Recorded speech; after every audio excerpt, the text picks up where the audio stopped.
Hi everyone, I'm Joanna Penn from thecreativepenn.com and today I'm here with Jen Talty. Hi Jen! Hi Joanna, how are you? I'm good. It's so good to have you on the show. So just a little introduction.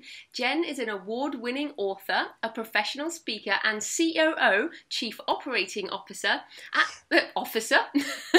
for Cool Gus Publishing, a publishing business she co-created with Bob Mayer, who's been on the show. So Jen, that's fantastic. But tell us a bit more about yourself and your writing and publishing journey so far. Well, I didn't actually start writing until I think 2003, maybe. I'm a hockey mom, although this is my last year as a hockey mom. My youngest one's graduating from high school. But I spent a lot of time in hockey rinks, sitting around, wrapped in a blanket with my laptop, trying to figure out something to do. I had 4 hours to waste while 3 kids did various hockey practices. And I would read a lot. And one day I just kind of thought, well, I could do that. Why not? I mean, I worked part-time. I was pretty much a stay-at-home mom, and I just started writing. And after about a year, I joined RWA and started doing all that and querying and everything that, all of us authors do, and getting rejected and rejected and rejected. And I was first published in 2007. Unfortunately, that company went bankrupt. The same week my book was supposed to come out. That happens so often. It seems really common. Yeah. But I had already, I also had published with a digital publisher before the Kindle even came out. And I'm a technology nut. I am an early adapter of all technology. You can't see it because you're looking this way, but I have sitting in front of 2 27-inch screens. I have my little laptop over here. I have my little iPad over there. I'm a new thing comes out and it's like, I want it. So I was like already looking at what the future of publishing was going to be. And I knew it was going to be in digital. I knew somebody was going to create something more than, I had a Sony e-reader. So I knew somebody was going to create something, and Amazon did that. And at about the same time that the Kindle came out, maybe right before, I had met Bob, and I had I was a fan of his work, and I'd taken his workshops before. I mean, he's a great teacher. And I started talking to him about the digital process, and I finally asked him, you've got this extensive backlist that I know you have the rights to. What are you going to do with them? And he just kind of went, nothing. And I'm like, really? So I started explaining to him the process. Of course, the eyes rolling in the back of his head, and then we just started talking about it. And he was still focused on a career in traditional publishing. He was working on, I think at the time it was Duty, Honor, Country, and getting it to his agent and selling it traditionally. And I said, well, you can do that. You can have that world too. Well, why not? The Atlanta series I don't think it ever been an ebook. And so I kind of talked him into letting me do that for him. And then it just snowballed. And that was in 2009 and 2010. I think he just said, what, this is working. Let's just keep doing it. So we started taking on other authors. So meanwhile, I've had, 4 books published and 2 short stories published. I've kind of sort of for the last few years put that on hold to do this. Because I really found out how much of a passion I have for it. I mean, for me, the writing was a creative thing. And I'm doing book covers and I'm creating ebooks. And I'm working with some really talented authors on branding and different things. It's a creative process for me. So whether it's writing or doing this, it serves the same need that I have to be creative. Oh, and I think business is one of the most creative things anyone can do. You're creating. It can be. You're creating so much when you create a business. It's just fantastic. So I think what you've done is amazing, and I'm obviously jealous, and everybody wants a Jen now. Everybody, if I had $1 for every time somebody says, "Where can I find my own Jen?" I'm like, okay, well, let's just, one of the books that I'm working on now, because I've moved from romance to straight suspense, will have, human cloning in it. So we'll find a way to clone me, I guess. That would be great. So just for anyone who's not really aware, tell us what is Cool Gus, and what's how's it set up, and what is your role, I guess? Well, my role is pretty much the tech side. And the marketing side, really kind of just, that's why we call me the CEO, because I'm pretty much running our daily functions. giving, freeing up a lot of time for our authors, especially, like the prolific ones like Bob and Colin, who have, I think Bob's got over 60 books. I want to say Colin's got close to 30 now. So that they just don't have to worry about the little details of running, their author business. I can take care of a lot of different things. But, it's really hard to describe what we are. We consider ourselves not really a publisher, more of a publishing partnership, or, I forget the term that Bob used, but really we're there to support the author. And our goal has never been to be this big, huge publisher and publish hundreds and hundreds and hundreds of books and just kind of hoping one sticks. Our goal is to work with an author in their career, like with Jennifer Probst. We just actually 2 days ago released Dante's Fire, which is a short paranormal romance. And in between her very busy schedule with writing for Pocket. And it's given her the opportunity to dive into self-publishing without having to do the work or without having to deal with, I've got to contract someone to do the book cover. I got to contract somebody to do the editing. I've got to contract somebody to do this. I take care of all of that for them. We do have a couple of different editors that we contract out that we use. I do most of our book design. Occasionally we'll hire that out. But then putting it all together, because of the relationships we have with all the platform, talking about all of them, trying to get merchandising for them, or just letting them know, look, we're releasing this book on this day. Here's the information, and hope for the best. So really, our goal is to build an author's career, both in what they publish with us, whether that be backlist or front list or a combination of both, and what they do with traditional publishing or other stuff that they're working on. So it's really, we want to keep it small, nice, our vision has never changed. A team of 10, maybe 20 authors, all working together with the same purpose, is to reach readership. That old business model of you have to go through the bookstores and all of that distance between the author and the reader. And, our goal is to just keep that distance very short so that there's this huge connection between, the author and their readership. Mm. No, it's so amazing, and it's on my mind a lot because I've just written this book called Business for Authors, because I've been trying to write down all that stuff, and actually when you write down all that stuff, you said daily functions, it's actually quite a lot, isn't it? It is. You mentioned big stuff like cover design and editing, but you probably do things like price promotions on that many books. Like, do you run everything on like spreadsheets and you? Oh, I love spreadsheets. I'm a the only one I know that can do a spreadsheet better than me is Bob. Oh, really? That's a surprise. Yeah. Although the way he does them makes me crazy. So mine have to be color coded. He just puts information in there. No, I do. Yeah, I do. And I do everything by spreadsheet, and I do everything by author.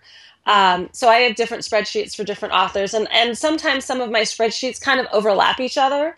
And it really is hard, which is why we can't get big, we can't have a gazillion authors, because there's no way I could professionally manage all of these different things. Like, for example, another release we just had 2 days ago, Deborah Koontz has the Lucky series. The 5th book in the series just came out while we're republishing the backlist. So I was able to take one book and do a freebie. It was a novella, I think, Lucky Bag, and we did a freebie for a few days as we're leading up into the release. And now I did a library thing giveaway, an early review giveaway. I did a Goodreads giveaway, just mailed out all those books. And then we're setting up a BookBub ad for the first book in the series, which is in early September. So now it's just one author that, it's nice because with BookBub, you can only do it once a month. So each author I'm doing each month, or trying to do each month. But that way she can focus on, her blog tour and this, and not have to worry about going in and changing price. I'll go to the platforms and do all that, or scheduling things. I make sure all of that stuff happens. She can go out and promote the books the way she needs to promote them. And then, there to support or whatever. And any changes that can be made, she can just say, I need to change this. Can you do that? And that's what I do. So yeah, it gets tricky. I mean, you have to be a very detail-oriented person, which us creative types aren't always. So I have all sorts of little lists going on, and why I have two screens, because I'll have my spreadsheets and I can look at two or three different of them at the same time, making sure that I'm, getting everything done for the right author at the right time. It used to be like when I took my kids to hockey, I was always afraid I was going to drop the wrong kid off at the wrong rink at the wrong time. Wow. Same worry here. Yeah. Okay. So, because I guess what I'd like from you is like some way or some productivity tips, I guess, for authors who are doing this themselves, who don't have two split screens. Do you have any tips for how authors can be more organized about that type of thing and try and almost compartmentalize their head so that they can do that too? Because I bet people listening are going, oh my goodness, how does she do that? Like, what are your tips?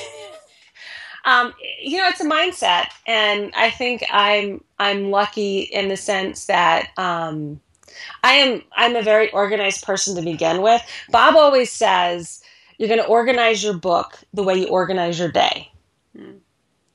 So if you're one of those people who flies by the seat of your pants when you write a book, you probably fly by the seat of your pants in your life. I can't do that. I make lists every night before I go to bed of what needs to be done. I make lists. I go over that list in the morning, add, change, move around, depending on what showed up in email. That's like, red flag, got to take care of that right now. And the biggest thing that actually I've learned in the last 5 years, which I learned from Bob, was one thing at a time. It's really hard for me not to go, okay, I got to do this and I got to do this. And if I looked at my list over here right now, and looked at the whole thing, I would my head would explode. So just take one thing and do it. Do the next thing and then do it. And then take the next thing and then do it. But also realizing that if you're a writer and you're also doing all the other stuff on your own and you don't have a Jen,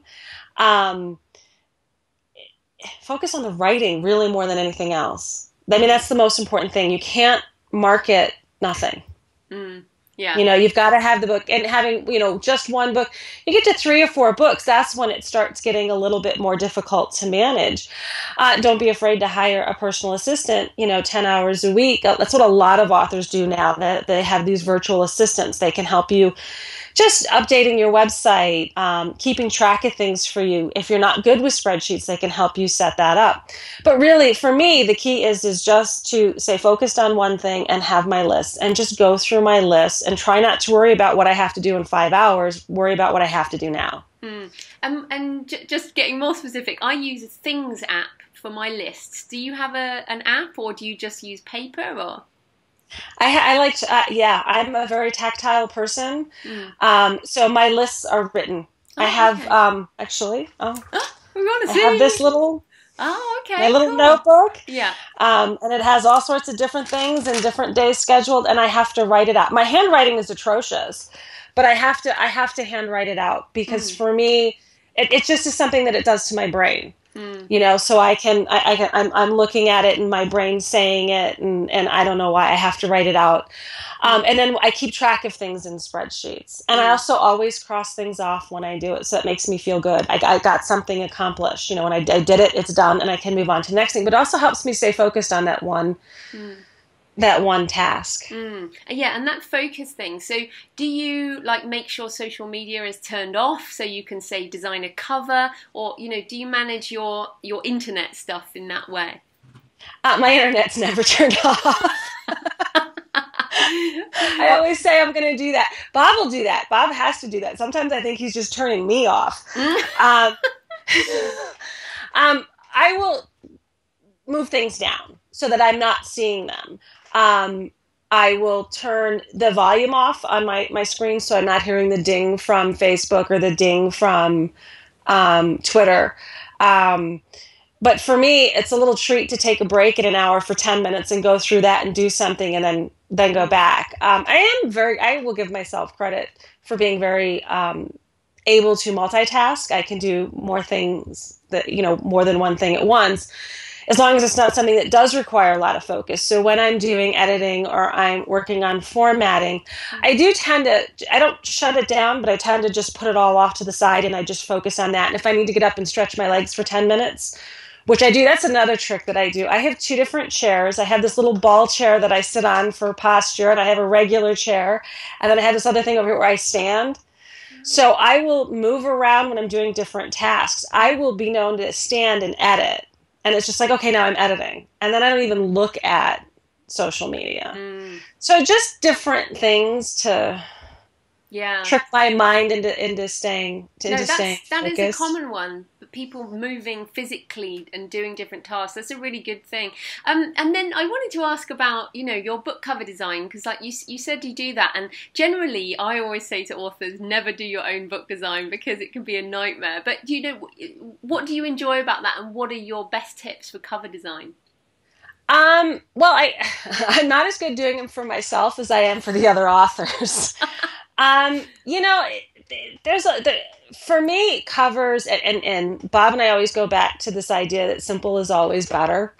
You want the book cover, basically you want the book cover to invite the reader in. It's an invitation to come look at me and see what I have. So you want to make sure it fits your genre. So if it's romance, you don't want to if it's straight romance, you don't want to have, some bloody knife on it. Title needs to be readable. Anything needs to be readable in thumbnail. So when somebody's looking at it, Amazon, they can see what type of book it is, whether it's a thriller, sci-fi, romance, whatever it is, and the title and the author's name, I think, are very important and big. We're always looking to try and do different things, 3D, ones that move, but platforms aren't prepared for that. They will be someday. But you also don't want to go too crazy with it, because cover's only one marketing tool. It's only one aspect of your promotional tool. It's a very important one because sometimes it's often the first thing that people see, but title's just important. So you want to make sure your title, and you want to make sure the title fits with what you're talking about.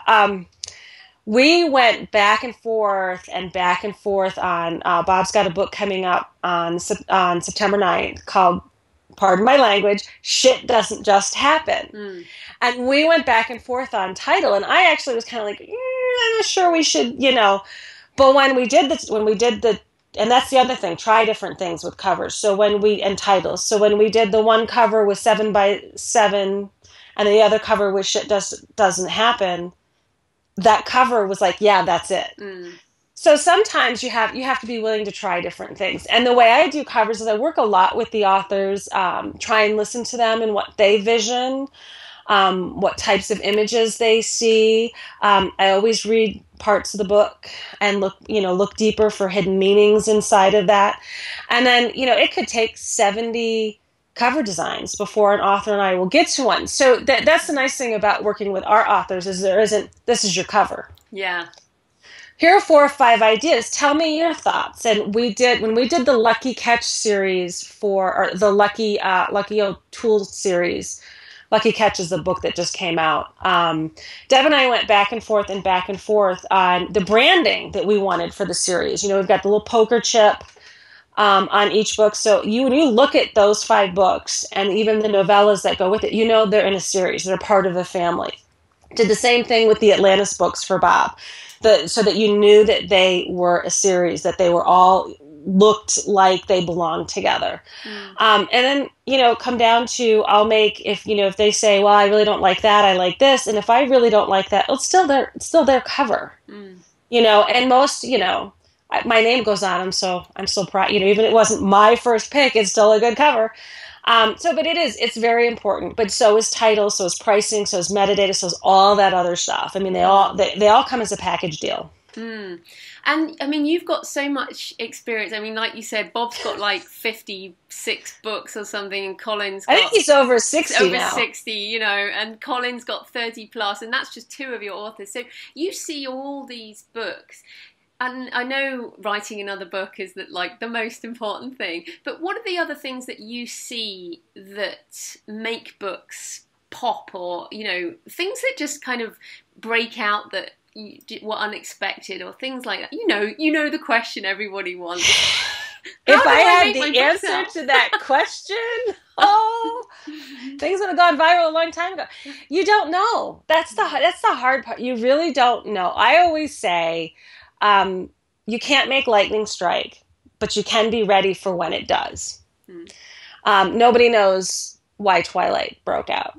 Nobody knows why 50 Shades of Grey broke out. Nobody knows why anything goes viral. I do have one philosophy, and actually Bob mentioned it in one of his blog posts when we were talking about the title "Shit Doesn't Just Happen," because somebody was like, "Oh, that's terrible. I mean, that's offensive."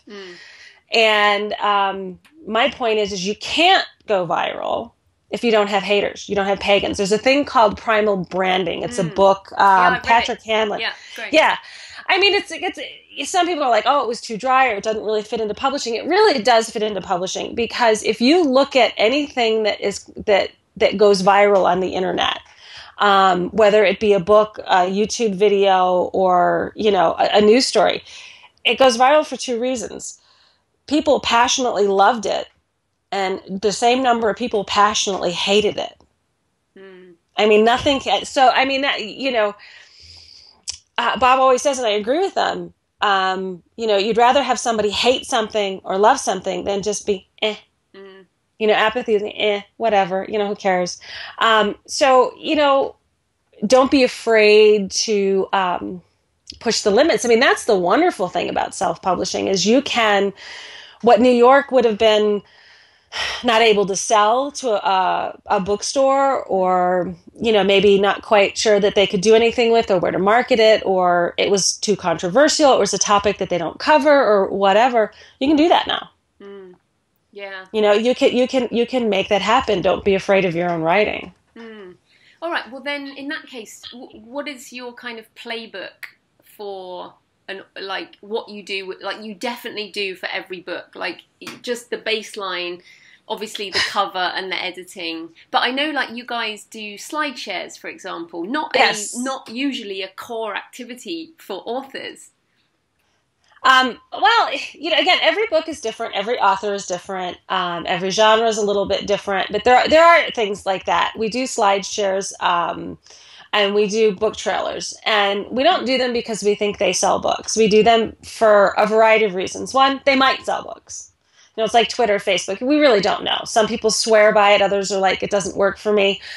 My thing is getting that metadata, that information about you as an author, who you are, what you're writing, and your books out there in so many different places that it affects the SEO, it affects search engines, it affects people searching for you. And it's just another way to, somebody that might not have seen it will see it.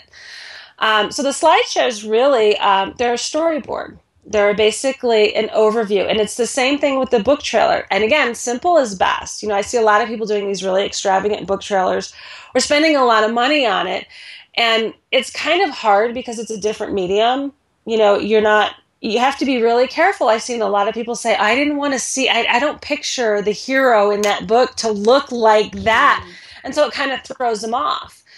So you kind of want to be really careful about what you do. I know when we were doing the ones for Lucky Catch, we couldn't come up with the right kind of image. So we just kind of did silhouette, so the reader can kind of think, but it's just a way to get all of that same information that you're putting on Amazon, Barnes & Noble, iBooks, or all those different places, another place on the internet to make it easier for people to find you, because discoverability is difficult.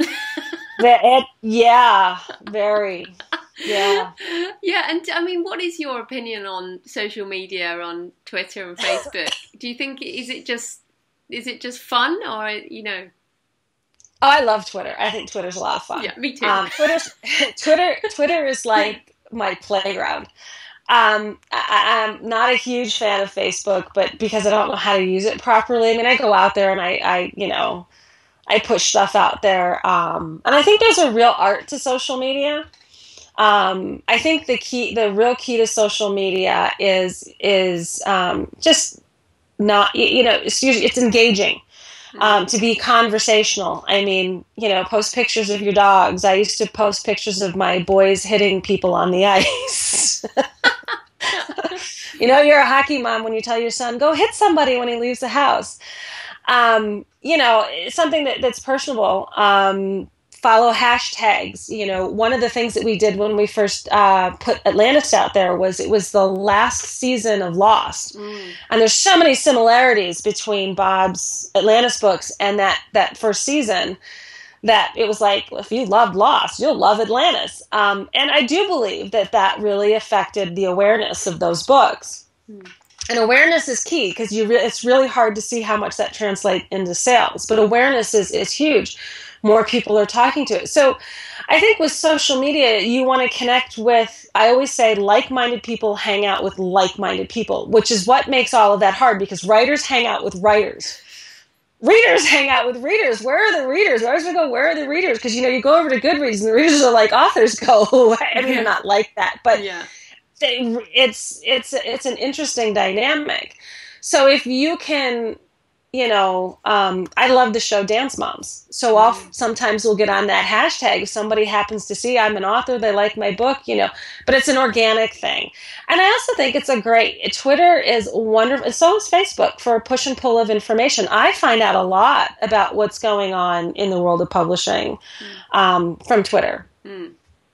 Following other industry professionals and taking the time to, click on links. You put something out there, I'm more apt to click on it and see what's going on. So I think it's a really good place for push and pull information. What's hard is it's overwhelming. And I love TweetDeck because I can put it in columns and I can put people in columns, but it takes a while to set up. All of this stuff is overwhelming, which is why the list and saying, okay, I'm only going to do this for an hour. That is the one thing that a lot of people will do. They'll set timers. I'm only going to be or I'll only do it for, half an hour in the morning and a half an hour at night. How important is it? I really don't know. Am I going to give it up? No. No, not me. I wouldn't have a life without Twitter. I really wouldn't. As an introvert, it's been the way to meet people. There's no way I could have ever approached first Colin and then Bob and then you without paving the way with something like Twitter. But anyway, sorry, I wanted to, you and Bob wrote a great book, How We Made Our First Million on Kindle, which is, I presume it was a bit of a tongue-in-cheek, well, not obviously tongue-in-cheek title, because you guys are not Kindle millionaire gold rushy type people, but it's a great book, and it's what's very valuable in it is you talk about strategy, goal setting, planning, and executing on a plan. Now that higher level strategy, so we've talked about like the minutiae. What can you tell us how you do that strategy? Like, how can authors think bigger and think maybe 5 years ahead, or think about their business? Well, it starts with goal setting, actually. It took a while for me to get. I mean, Bob has such an interesting background, and you take his background and mix it with my business background. It's interesting. And it took a while for me to get, because he would send me these emails going, I want XYZ to happen by XYZ. And I'd be like, okay, that sounds great. Good luck with that. But he would put like, I want to make, whatever amount of money by this amount of time. And I'd be like, yeah, okay, that sounds great. I'm on board.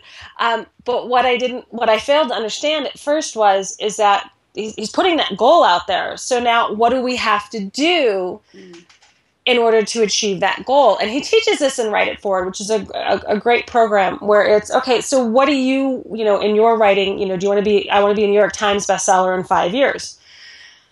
Well, what can you do to get that? Well, I'm going to write 3 books. I'm going to query these agents. I'm going to self-publish. I'm going to do all. So you have to write it down. And so with our business, we do the same thing. We wanted to have so many authors by this year, and we have that. We wanted to work with some New York Times bestsellers. We have Jennifer Probst.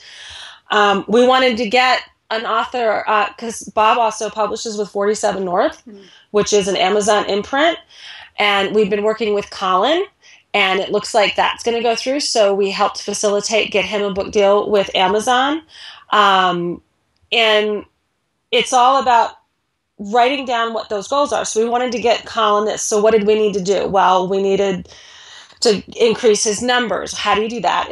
it's not easy. It took us 3 years to get where we are, but we just kept plugging away every day, trying the BookBub ads, trying different marketing techniques, not being afraid to change covers, not being afraid to rebrand, break books apart, pull books together. And I think it really comes down to saying, okay, this is what I want, and these are the steps that I'm going to get there. So as a business, we wanted to have, right now our goal is we want to get some of these books on bestseller lists, so these are the things we need to do. And these are the things the authors need to do with us. And the other thing you have to look at when you're going to look at, it's not so much, where is all of this going to be in 5 years? Where are you going to be in 5 years? Where do you see yourself, and what is it that you want to achieve? And again, it's really that simple. What are the steps you're going to do to achieve that goal? And then it's a matter, what Bob and I will do is, because sometimes, we both get to sidetracked. Oh, especially me. Oh, shiny new product over there. Ooh, I beta test everything. I mean, I think anytime anything new has come up, the platforms are like, hey, Jen, you want to try this out? Sure, why not? You got to kind of really focus on not what everybody else is doing. That's our new thing. We're not focusing on what everybody else is doing. Because what works for Bob and I, it's not going to work for somebody else. I mean, we've got a different business model here. So we have to focus on what we're doing and what our goals are, and not worrying about what everybody else is doing. Yeah, that's and I really think that key. that's huge for us. And what I like very much about what you and Bob are doing, and that kind of attitude, is not being scared of ambition. And I find it's very, because I come from the business world where, the stuff I was dealing with, there would be multi-million-dollar invoices, flying around, and, everyone was paid a lot of money, and money was never something scary to talk about, or ambition, or becoming a partner of a firm, or, Right. But I find with authors, there's this real, there's almost like in Australia, they call it a tall poppy syndrome, where if anyone starts to be ambitious, they get knocked down, Do you feel that? And, what do you feel that authors should change in their heads around ambition? That's a loaded question. I think what's hard is that, we are a really nice group of people. I mean, we really are. I mean, we're a bunch of introverts who, we all understand each other. But I think sometimes we fail to understand, and a lot of people don't want to hear this, is we are in competition with each other. It used to be we were in competition to get the agent, to get the editor, to get the publishing deal, to get your book in the co-op in the bookstore and all of that. Now there's only so many spots on the top 100 list on Amazon. There's only so many promotions that anyone can get. And I think, it's very difficult because sometimes, perseverance trumps talent every day of the week. I mean, most people will just, after a while, will just pack up and go home. So I think that's a hard thing. And, people think that all these people are overnight successes when they've really been at it for 20, 30 years, before they even got their first deal or whatever. But I think it's also, when you look at traditional publishing, and I think some of the same stuff's happening in self-publishing, where there's that top 1%. And, they're getting all the promotion, they're getting all the marketing dollars, and with kind of good reason. I mean, they're selling a lot of books. Well, that's the same thing that happens in self-publishing, is that we see the same names over and over again. Because they're selling a lot of books, and I think that's great. That doesn't mean that somebody isn't going to come up behind them and, also sell a lot of books. But I think with authors, it's just a weird dynamic that we are very nice people, and we don't want to admit we are in competition with each other. Not in the same way, somebody might be in competition for a job or a promotion or something like that. But that space on the internet is not as vast as everybody thinks it is. As wide as the internet is, our approach needs to be very narrow. I don't agree that there's this infinite number of readers out there. There's only so many readers that are going to be interested in my books, and that has to be my focus. But yeah, it's I don't know how to answer that question No, honestly, you've answered it because really well. No, and it's why? it's a tough question. I mean, I don't want to, upset or offend him. It's a tough question because I mean, there is there is competition, but nobody wants to say that there is. No, and the reason I wanted you on, Jen, was because you're a businesswoman and you're running a business, and what I wanted that kind of that other side of things, and I think it's true to a point, and also we're in competition. I saw an advert for this latest game, and I'm just like, I need to write games. I mean, there's so much. There's just so many people who play games for like 24 hours a day. Oh yeah. Oh yeah. Yeah, and I actually wanted to ask you about that. So, because you're a techie and you enjoy the new things, so I have three techie things that are on my mind. Okay. Okay. Kindle 8, the Kindle 8 format, the 3D printing, and Oculus Rift virtual reality. Well, the last one you lost me. Oh, yay! I'm not techie. The gaming and that kind of stuff. I don't. As far as I go with that, is my sister-in-law works in that industry, and she's always telling me you got to get Bob to get somebody to do his Area 51 series. He needs to, and she's into this. I can't. No. No. What about the other two? Kindle 8, because if people don't know, this is this new format that's going to... It looks to me like pretty ebooks are actually on the way. Pretty ebooks are actually here. It's just the capability of it, and then it's not even... We have the capability. I mean, it's kind of like with the internet. With making it accessible. It was there long before we had it in our home. Part of it is bringing down price and all that other stuff. We can make pretty ebooks. The problem is the devices. I can make a gorgeous EPUB file with EPUB 3 and do all sorts of neat things with video and moving in and out of stuff. And on the iPad, the negative is when you go move, you can only work on one application at a time. So you hit the YouTube and you go to Safari, and then you have to go back to the ebook, and it's kind of a pain in the butt. But you have this pretty color where if you're working on just a Kindle, like Kindle Paperwhite, or you don't have those capabilities. If they don't have 3G and they have to hook to wireless, or like when I was traveling in Spain, I couldn't do any of that. All my books had to be on my device. They can't tap it and get there. You don't have color.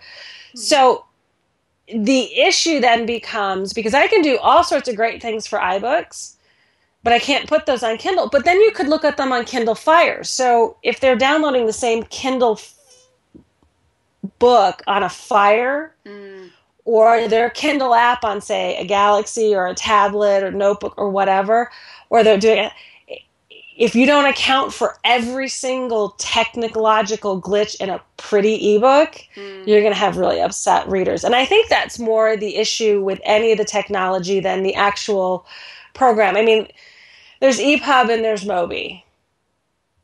And, anybody in the tech industry will tell you that EPUB 3 file is a much more stable file than the Mobi file, but they're both very... I can't say that word, so I'm not even going to try, but Mobi is Kindle.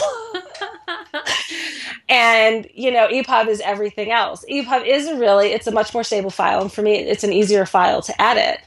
But I'm writing fiction. Yeah, so and most of the books we produce are fiction. Yeah. It's an issue with images. I mean, I did the book that we're working on right now that I'm waiting for Bob to get back to me so I can format it again and upload it. It doesn't just happen. We have images from the disasters, from the catastrophes, and I use some icons. But I'm very sensitive about how I format that so that I only have to have one file for Kindle, because they can't account for if I wanted to have a Kindle version. Yeah.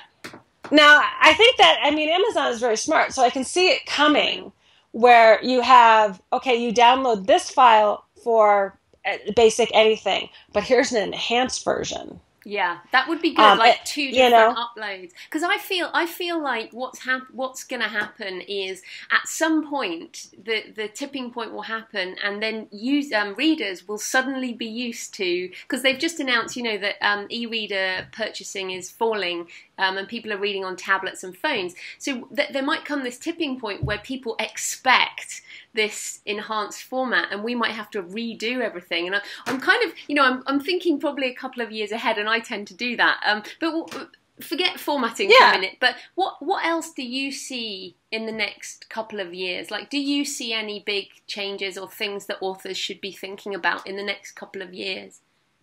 I think authors should always be thinking about what their career means to them and what their goals are and where they want to go, and not worry about, you have to be aware of it, but you can't worry about it. As far as where I see things, it's really hard because the technology is there. I mean, and the enhanced ebooks I could have done 3 years ago. I mean, really, the moment iBooks opened, I could have done enhanced ebooks, and we have done them. The bigger problem with that, though, is with fiction. It's a different medium. People want to read the book. They don't want to stop and watch a video.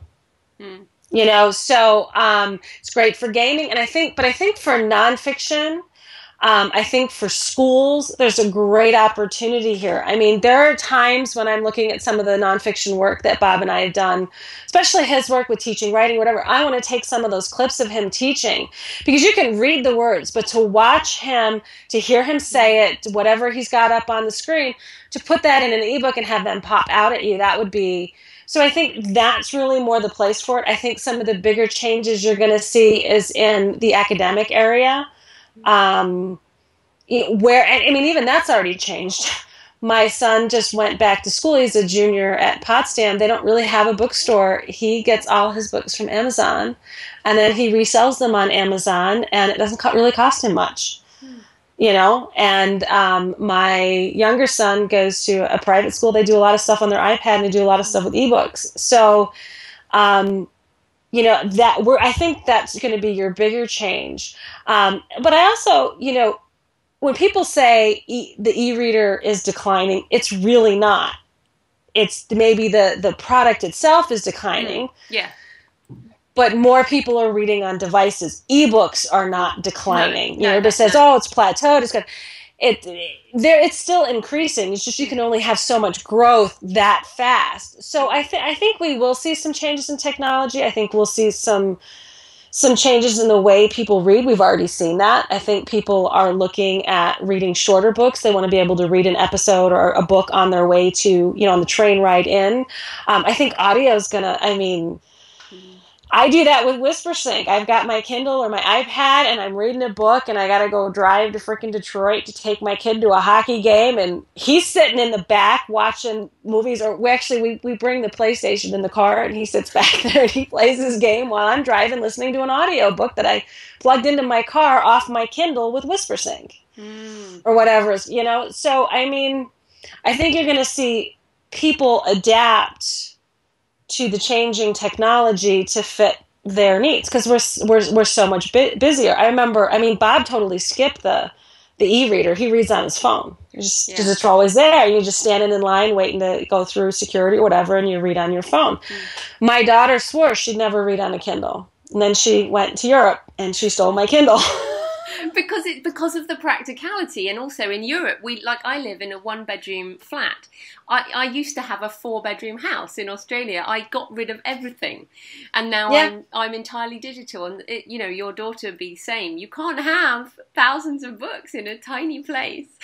No, and I used to have bookcases all back here. I got rid of all the bookcases, and I tell you, I actually was shaking giving away the books, because I'm like, I still love my books. I love books, but my Kindle goes wherever I go. Actually, Bob laughs at me because I travel with my phone, my Kindle, my iPad, and my laptop.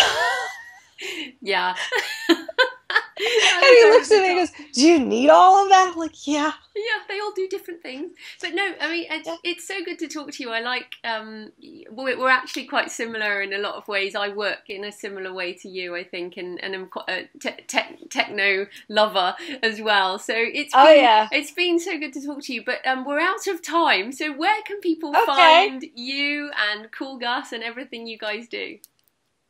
Cool Gus is pretty cool. Yeah, the best place would be, our website, which is coolgus.com. And also, we have a great blog called Right on the River, but the URL is writeitforward.wordpress.com. So, but if you Google search Cool Gus or Bob, It'll be Probably there. find more from Cool Gus than you would from Bob. His dog's Fantastic. pretty cool. Oh, well, thanks for your time, Jen. That was great. Thanks.